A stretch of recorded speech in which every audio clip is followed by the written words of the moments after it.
respiratory system, it has some conducting organs or tubes and have some organs. So respiratory system starts by the nose, so that it's your nose. The nose has a floor, which at the same time this is the roof of your mouth cavity. This is called the palate. Palate has its anterior two-thirds as the hard palate, it's bony.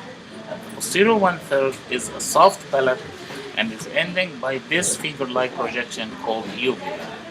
Function of the uvula, shutting off the nasal cavity from the mouth cavity during swallowing or eating. Okay? When you study the lateral wall of your nose, the lateral wall of your nose has three bony projections. Their names are conchae. So that is the superior concha, that is the middle concha, that is the inferior concha. Below each, we have a shallow depression. Each is going to be named meatus. So here is the superior meatus, this is the middle meatus, this is the inferior meatus. These for the openings of the paranasal sinuses. What are the paranasal sinuses? These are cavities that nearby your nose. They are four in number. Here is the frontal sinus. Here is the ethmoidal and sphenoidal, and then we have the maxillary sinus in your upper jaw. Okay, they have their openings in these meatuses we just mentioned.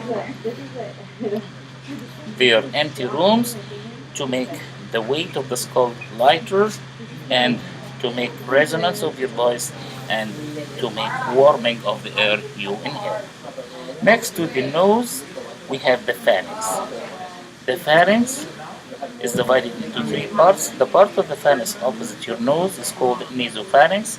The part of the pharynx opposite your mouth is called oropharynx. The part of the pharynx opposite your larynx is called laryngopharynx. Okay? And then we go to the larynx. Larynx, we use the other mannequin.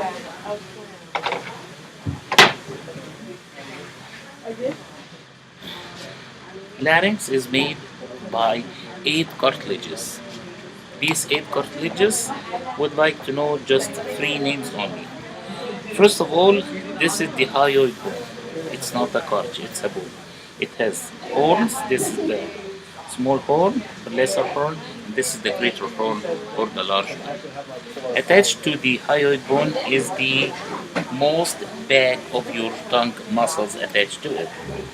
This is called the epiglottic membrane, containing the epiglottis anteriorly, which is this that will cover the respiratory passages, the larynx, while food is passing down the esophagus. So no food is allowed to be entered into the trachea. And then this is the thyroid cartilage or Adam's apple, and then lower down to it we have the cricoid cartilage.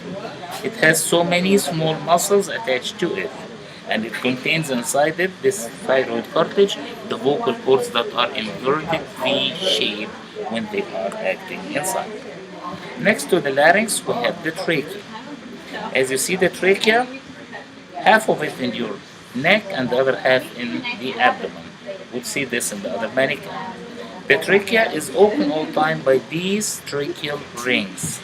These tracheal rings are incomplete cartilages or C-shaped cartilages. Anterior to the trachea, by the middle, this is the thyroid gland. It's made of 2 lobes, one lobe here, one lobe there, attached by the middle by what's called isthmus, which is opposite the second, the third, and the fourth tracheal rings. Okay? Let's see the other mannequin.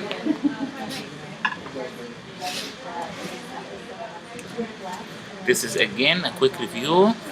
Here is the hyoid bone, the most top, and then epiglottic membrane, and then thyroid cartilage or Adam's apple, and then cricoid cartilage, and then this is the trachea.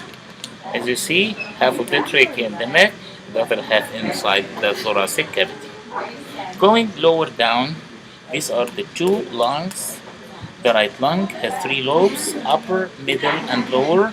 Left lung has two lobes only, upper and lower. Why? The heart is taking this area for the chambers of the heart. If we remove these coverings for the lungs like that, we can follow up the divisions of the trachea. Trachea, as you see back to it, this is the esophagus. Why it's open like these C-shaped cartilages? To make easy passage of food in this esophagus going down the stomach. Okay, now the trachea is going to divide into two primary bronchi. The two primary bronchi will divide into secondary bronchi. They are three on the right side and they are two on the left side.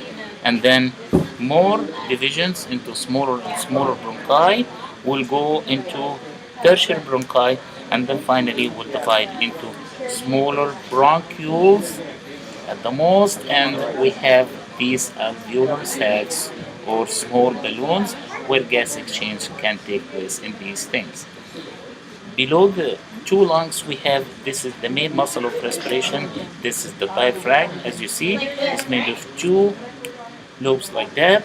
That lies between thorax and the abdomen. Thank you.